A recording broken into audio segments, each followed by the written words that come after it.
Jayachandran Gold and Diamonds, now at Palikatnai. Lyca production Subaskaran தயாரிப்பில் சங்கர் இயக்கத்தில் கமல் நடிப்பில் இந்தியன் 2 ஜூலை 12 முதல். எதுக்காக துரைமுருகனை கைது செய்து இந்த அரசு? என்னை விட பேசிட்டானா? அவதூறு என்னங்க? அது இருந்த பாட்டுங்க உங்களுக்கு அனுப்பவா? எழுதினவன் பாடினவனை விட்டுட்டு ஏன் மறுபடியும் எடுத்து பாடினவனை கைது பண்றீங்க? இப்ப நான் பாடுற எம்எல்ஏ பேர் போடு பாப்போம், போட்டு உள்ள வை. இங்கே கள்ளச்சாரம் விற்கிறான்னு தெரியாது. இவ்வளவு பேர் ஒரு வருஷமா திட்டமிட்டு ஆம்ஸ்ட்ராங்க கொல்ல போறாங்கிறது ஒட்டு கேட்க தெரியாது. இந்த வேலை 133 கொலை நடந்திருக்கு 31 நாள்ல. எதையுமே கண்டுபிடிக்க முடியல. அவங்க மேலையெல்லாம் பாயாத அந்த வழக்கு சட்டம் பேசுறதுக்கெல்லாம் கைதுங்க. இவ்வளவு பிரச்சனைக்கு அப்புறம் விக்கிரவாண்டியில நேற்று கள்ளச்சாராயம் குடிச்சு பல பேர் மருத்துவமனை. கேட்டா புதுச்சேரியிலிருந்து வந்துருச்சுங்கிறீங்க. வெக்கமா இல்ல உங்களுக்கு? அத்தனை இடத்துல சோதனை சாவடி போடுறீங்க. எங்க வண்டியெல்லாம் புதுச்சேரியிலிருந்து வரும்போது திறந்து பார்க்குறாங்க. எப்படி சாராயம் வருது? கள்ளச்சாராயம் எப்படி வருது? உங்களுக்கு தெரியாம காத்துல பறந்து வந்துருதா? கடத்தி விற்கிறவங்களே நீங்க. முதலமைச்சராக இருந்த எடப்பாடி பழனிசாமி நீங்க பேசுனதுல என்ன? ஐயா ஸ்டாலின் பேசுனதுல இருக்கு. எடுத்து அனுப்பட்டா நீங்க பேசலாம், அது கருத்துரிமை. நாங்க பேசினா அது அவமதிக்கிறது. என்ன அப்படி உங்க அப்பா வந்து அப்படி இறை தூதர், இறை மகன் இயேசு இல்ல சொல்லுங்க, பகவான் கிருஷ்ண பரமாத்மா என்னன்னு சொல்லுங்க. அதான் கேட்கறேன். என்னை கைது பண்ணுன்னு இப்படி கெஞ்சுற ஒரு ஆளை பத்திரிக்கையில் என்னை கைது பண்ணி உள்ள வைங்க. குற்றாலது போல அவரு அவங்க ஊரில் அடுத்த வாரம் கொடை வருது. அதுக்கு போய் கொஞ்சம் ஊரில் அம்மா அப்பா பார்த்து வரலான்னு போனார். அது இதை எனக்கிட்ட கேட்கக்கூடாது, நீங்கள் தான் ஊடகவியலாளர் தான் பேசணும். இங்கே கள்ளச்சாராயம் விற்றவன் 31 நாளில் 133 கொலை நடந்திருக்கு. தம்பி ஆம்ஸ்ட்ராங்க படுகொலைக்கு பிறகு தான் அந்த கொலையை வெளியில் தெரியுது. ஒரு எல்லாராலும் அறியப்பட்ட தலைவர் சாகும்போது தான் அவங்களுக்கு தெரியுது. 83 மரணம், அதுக்கு முன்னாடி 19 மரணம் மரக்காணத்தில். இங்கே கள்ளக்குறிச்சியில் இத்தனை பேர் சாவு. இவ்வளவு பிரச்சனைக்கு அப்புறம் விக்கிரவாண்டியில் நேற்று கள்ளச்சாராயம் குடிச்சு பல பேர் மருத்துவமனை. கேட்டால் புதுச்சேரியிலிருந்து வந்துருச்சுங்கிறீங்க. வெக்கமா இல்லை உங்களுக்கு? அத்தனை இடத்துல சோதனை சாவடி போடுறீங்க. எங்கள் வண்டியெல்லாம் புதுச்சேரியிலிருந்து வரும்போது திறந்து பார்க்குறாங்க.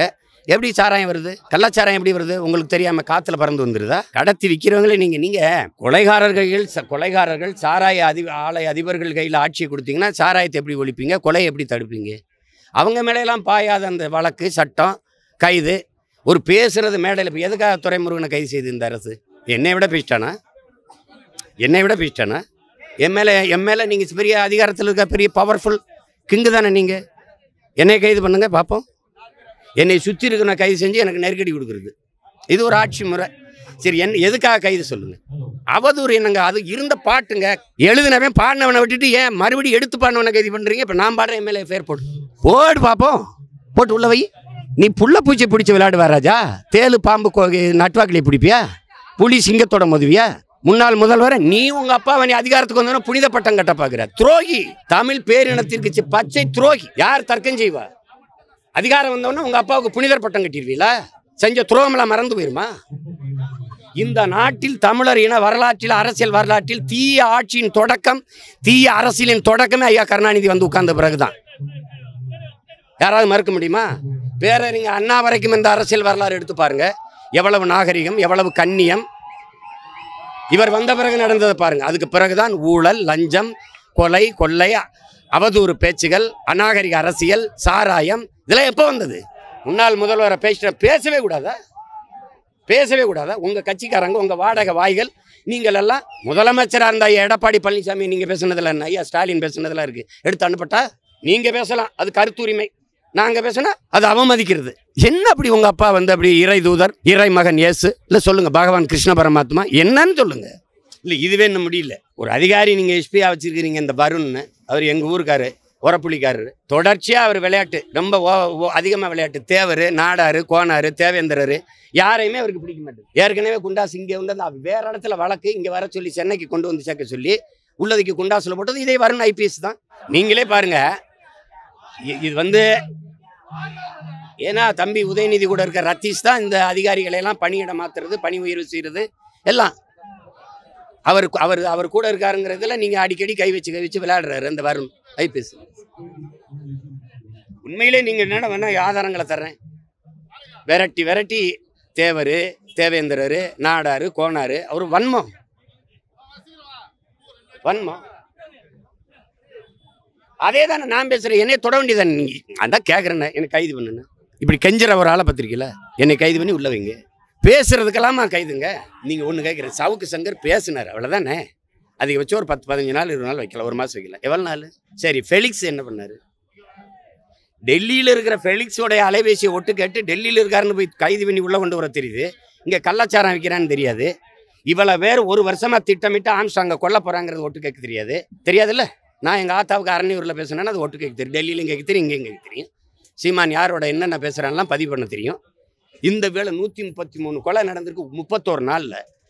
எதையுமே கண்டுபிடிக்க முடியல. நீங்கள் இனி புதிதாக ஒன்றை தொடங்க முடியாது.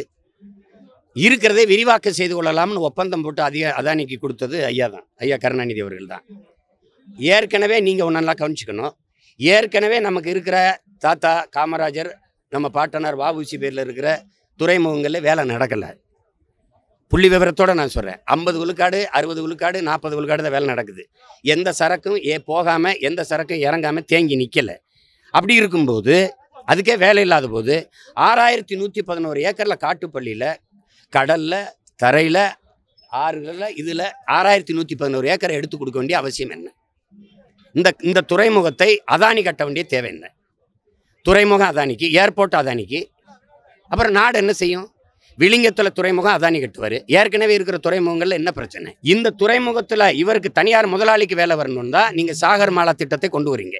வானூர்தி போக்குவரத்து, தொடர் வண்டி போக்குவரத்து, தரைவழி போக்குவரத்து எல்லாத்தையும் கொண்டு போய் கப்பல் போக்குவரத்தோடு இணைக்கணும். அந்த கப்பல் போக்குவரத்து இப்போ யார்கிட்ட போகுது? அதானிக்கிட்ட. இப்போ யாருக்கான நாடுது? யாருக்காக இந்த தேர்தல் நடந்து முடிஞ்சிருக்கு? யாருக்கு? தலைவரை தேர்வு செஞ்சிருக்கலாம், தரகரை தேர்வு செஞ்சிருக்கலாம். முதலாளிகளின் வளர்ச்சியை, நாட்டின் மக்களின் வளர்ச்சி, தேசத்தின் வளர்ச்சின்னு கட்டமைக்கிற மாதிரி ஒரு கேடுகட்ட பொருளாதார கொள்கை எந்த நாட்டில் இருக்கு? எந்த நாட்டில் இருக்கு? இத்தனை கோடி மக்கள் வாழ்கிற நாடு 5 முதலாளிகளின் வீடா மாறினது எப்படி?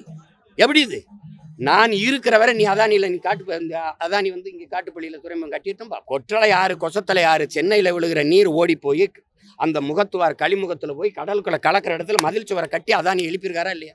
உள்ள போய் கலக்கிற இடத்துல சுவரை கட்டி எழுப்பிட்டா அந்த தண்ணி திருப்பி உள்ள தானே வரும். அப்புறம் வெள்ளத்தில் மிதக்கிறோம்னா அந்த சுவரை இடிச்சு தகத்து களிமுகத்தை போய் கடலில் சேர்க்க விடல. பறக்க ஒரு ஃப்ளைட்டு கிடையாது இருக்கிற மேனம்பாக்கம் ஏர்போர்ட்டில், இண்டிகோ ஒன்றை தவிர. 5000 ஏக்கரில் ஏர்போர்ட்டு கட்டுவன் எவனாவது பைத்தியக்காரன் பேசுவானா? இருக்கிறதுல பறக்க விமானம் விடியா? பார்க்கலாம், பேசலாம், போகலாம், அவ்வளோதான். அப்படிலாம் எளிதாலாம் 8 வழிச்சாலை போட்டியில எங்கே கட்டுங்கள்? நான் தான் சொல்கிறேனே, விமான நிலையம் கட்டி காட்டுங்க. 2 வருஷம் தானே, கட்டி காட்டுங்க பார்ப்போம். அது மாதிரி பைத்தியக்காரத்தனை ஏதாவது உண்டா? கள்ளச்சாராயத்துக்கு அந்த மாவட்ட ஆட்சியருக்கும் அந்த மாவட்டத்திலேருந்து அது காவல்துறை அதிகாரிக்கு அந்த சம்மந்தம் இருக்கா? ஒருத்தர் சஸ்பெண்ட் பணியிட நீக்கம், ஒருத்தர் பணியிட மாற்றம். இதனால சார் அவங்கள ஊழல் போட்டு காய்ச்சினாங்க தம்பி, காய்ச்சினாங்க. இந்த கண்ணுக்குட்டி நேற்று ஊழல் போட்டு இன்னைக்கு காய்ச்சி விற்று காலையில் செத்தானா தம்பி? பல வருஷமா வித்துக்கிட்டு இருக்கான். செத்ததுனால கோழியில் வெளியில் தெரியுது. இல்லைன்னா இன்னும் வித்துட்டு தானே இருப்பான். சும்மா ஏதாவது சொல்றதான் தம்பி. அப்படி மாத்தினால நாங்கள் புனிதர் ஆயிடுறோம். அவர் தவறு நடந்துருச்சு, ஒரு அதிகாரி தவறு நடந்தார். அதிகாரி நியமிச்சது நீங்க, அதிகாரி உங்களுக்கு இருந்து வேலை செய்யறாரு.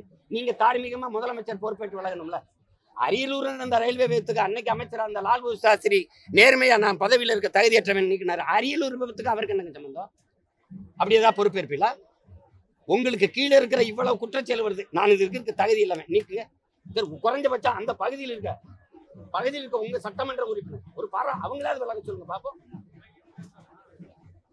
சும்மா பழிகடா காவல்துறை அதிகாரிகளை. இவங்களுக்கு தெரியாம காவல்துறை அதிகாரிகள் கண்டுக்கிறாம இருக்காங்க. மேலிட துறைமுருகன் கைது என்னங்கன்னு கேட்டா மேலிடத்திலிருந்து அழுத்தம். அந்த மேலிடம் யாரு? தம்பி உதயநிதி கூட இருந்து செயல்படுத்துறாரு. தம்பி ரத்தீஷ் வைங்க.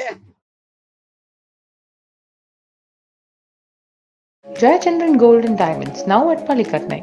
லைகா புரொடக்ஷன் சுபாஷ்கரன் தயாரிப்பில் சங்கர் இயக்கத்தில் கமல் நடிப்பில் இந்தியன் 2 ஜூலை 12 முதல்.